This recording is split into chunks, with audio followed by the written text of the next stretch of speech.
Namaste students, my name is JVS Dr. Neeraj Dholia, Faculty of Agriculture and Veterinary Science, Jayoti Vidyapeeth, Women's University, Jaipur. Today we are going to discuss about the hybridoma techniques and the monoclonal antibody production and the application of the monoclonal antibodies in the disease diagnosis. Okay, so the topic is related with the subject medical biotechnology. So let's start. So what is the hybridoma technology? So basically this is a method, or this is a technique where a large number of identical antibodies can be produced. Okay, or we can say that the monoclonal antibodies can be produced. So we start the process by injecting the antigen into the mouse or other animal model. So if the antigen is injected, then it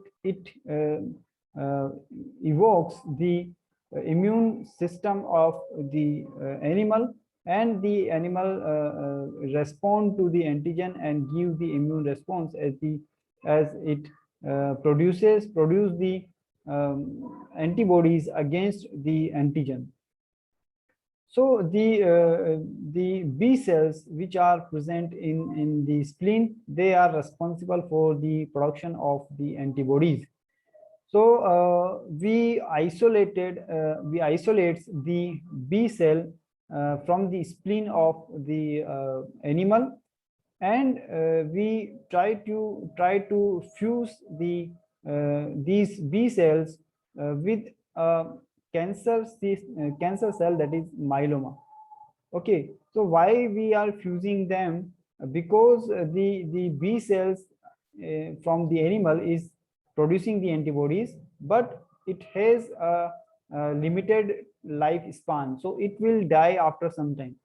But the myeloma, which is a cancer cell, it have the capacity to proliferate indefinitely.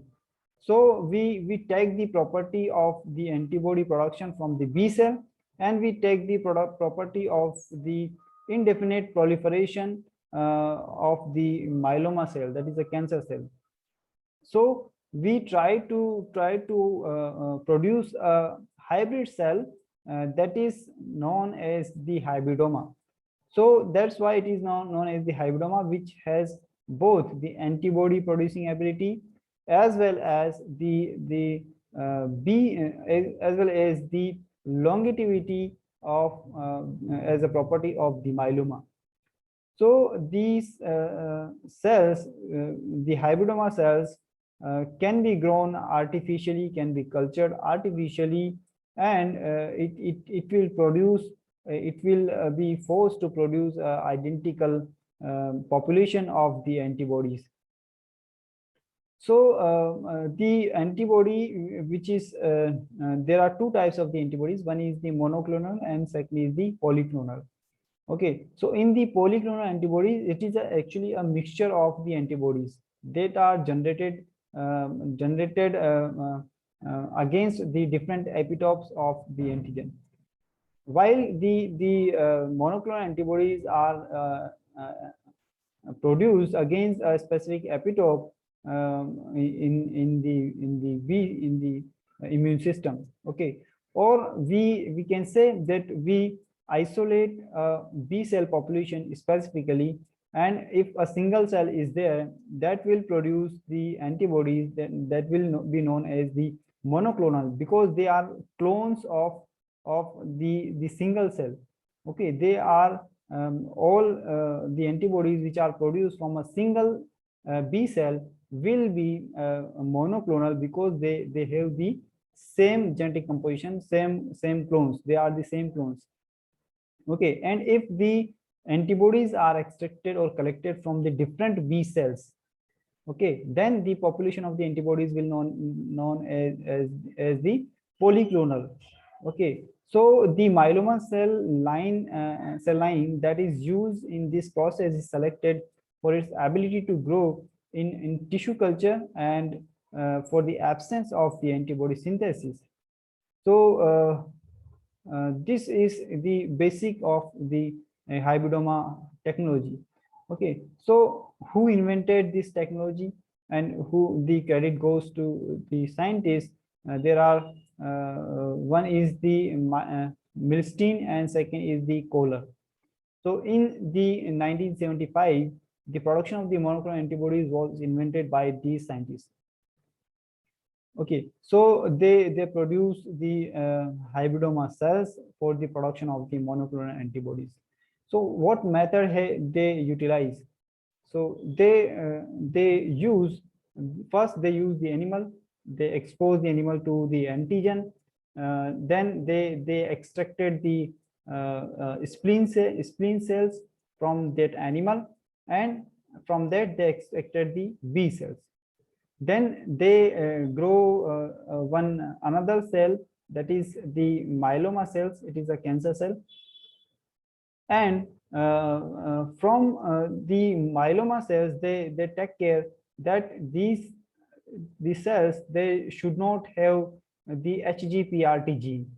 Okay, so they screen the myeloma cells for the HGPRT minus, means the gene should not be present there, HGPRT, that makes them sensitive towards the specific medium, that is the HIT medium.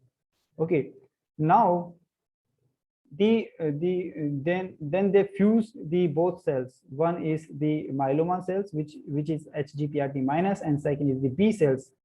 Okay, so they fuse the cells, and the fused cells are incubated on the HIT medium. Okay, what is the HIT? HIT is the hypoxanthine, aminopterin, and thymidine medium, and that they give the incubation time for 10 to 14 days. And here the aminopterin blocks the pathway that allows the nucleotide synthesis. And because the fused myeloma cells, the unfused myeloma cells will die because they do not have the HGPRT, and the removal of the infused myeloma cells is necessary because they have the potential to grow. Okay, because they are the cancer cells. And likewise, the unfused B cells will also be died because they have the limited capacity to proliferate. And the fused cells, the cells which are fused, they will grow because the fused cells have the HGPRT from the normal B cells, and the fused cells have the indefinite capacity to grow from the myeloma cells characteristics. So the incubated medium is then diluted into multi-well plates, and we diluted the cells in such at extent that in each well only single cell will be there. Okay, if a single cell will be there, then the antibodies which are produced from a single cell will be known as monoclonal. Okay, because they will be clone of each other. So like that, we got the population of the fused hybridoma cells that have the indefinite capacity of proliferation and the property of the production of the monoclonal antibodies.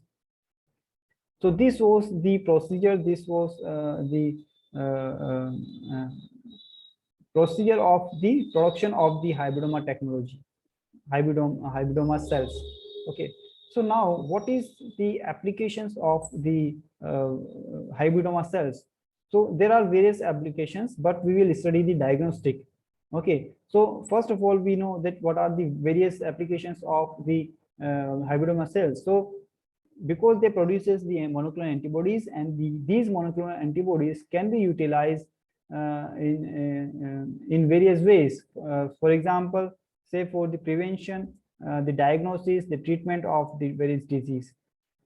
Okay, so they can be utilized to differentiate or isolate the a mixture of the cell population. Okay, for example, the B cells and the T cells can be separated using the monoclonal antibodies, and the specific types of the cells can be isolated or can be purified on the basis of their surface markers. Okay, that is known as the cluster of differentiation, series of markers. Okay, so specifically in the diagnostic. Okay, so with the help of the monoclonal antibodies, the tissues and organs can be classified based on their expression of the certain defined markers. Okay, so you can isolate the cell population on the basis of their cell surface marker. For example, the prostate specific antigens are present only in the prostatic cells. Okay, so these cell population can be isolated or purified. Then placental alkaline phosphatase, then human chorionic gonadotropin alpha. So these are the organ associated antigens. Okay, so if we know that this antigen is a characteristics of this specific organ, then we can isolate that, we can purify that. So the production of the monoclonal antibodies against these antigens helps in determining the nature of the primary tumors. Okay, we can recognize the nature of the primary tumor, means the tumor is, what is the origin of that tumor. If cancer is migrated, then we can know the original location of the tumor, that from where it is originated, what is its original site for the development. Monoclonal antibodies are specifically useful in distinguishing the morphological similarities like the pleural or the peritoneal mesothelioma or adenocarcinoma, and in the determination of the organ or tissue origin of the undifferentiated metastates. Okay, so the selected monoclonal antibodies help in the detection of occult metastasis or cancer of unknown primary origin by the immunocytological analysis of the bone marrow. Okay, so this was about the application in the diagnosis. So although the immunocytochemistry using the tumor associated monoclonal antibodies has led to an improved ability to detect the occult breast cancer cells in bone marrow aspirates and peripheral bloods, further the development of this method is necessary before it can be used routinely.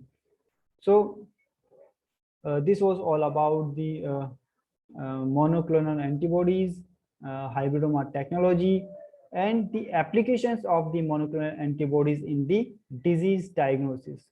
So hope you are satisfied with this detailed session. If you have any doubt, any query, you can write in the comment box. This session is powered by Digital Version 2, Jyoti Vidyapeeth, Women's University, Jaipur. Thank you.